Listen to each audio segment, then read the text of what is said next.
Hi, today we're going to be talking about meditation, an antidote to stress.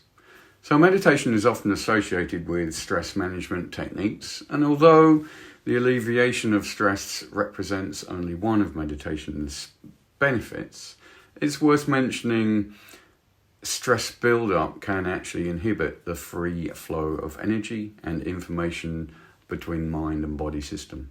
And by creating and practicing a regular meditation, we can release accumulated stress and live a much happier, healthier, and more harmonious life.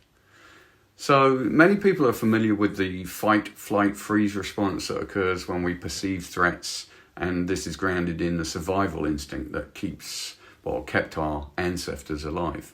And this is part of our autonomic nervous system and is called the sympathetic nervous system side, which is the opposite of that is the parasympathetic system, or rest and digest.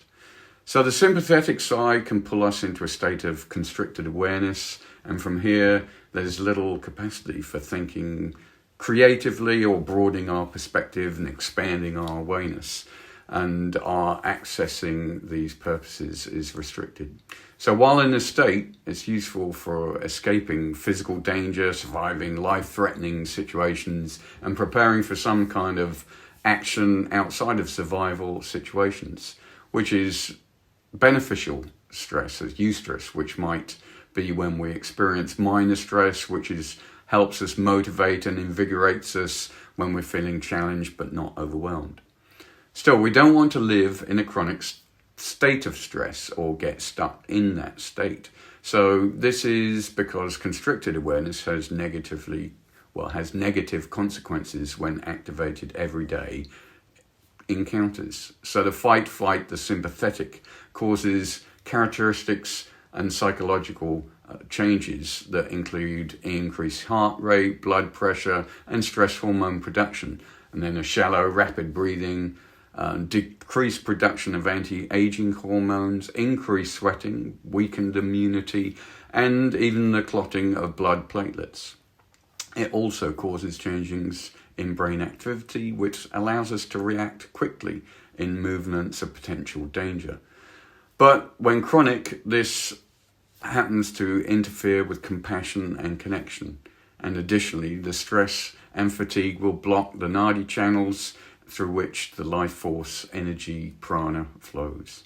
So more simply put, a build-up of stress inhibits the flow of energy information through our mind-body system.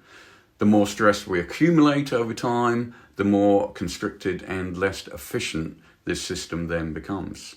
So meditation induces a state of deep rest in which our body heals itself by eliminating stress, fatigue, and toxins. And this is where the other parts of the autonomic nervous system comes into play, hence the parasympathetic. So this deep rest also creates a restful awareness, promoting brains to release neurotransmitters linked to various aspects of happiness. It also leads to positive psychological changes, and these include a low heart rate, lower blood pressure, breathing lessens, hormone production, sweating, and the strengthening of immunity, and then increased anti-aging hormones, enzymes, and telomeres. And additionally, our prefrontal cortex, the more involved part of the brain, becomes more active and awakening gratitude, compassion, and connection. The deep rest gained through meditation releases us from constricted state, drawing us into one of expanded awareness, and from there we can better experience creativity, equanimity, vitality, joy, and purpose.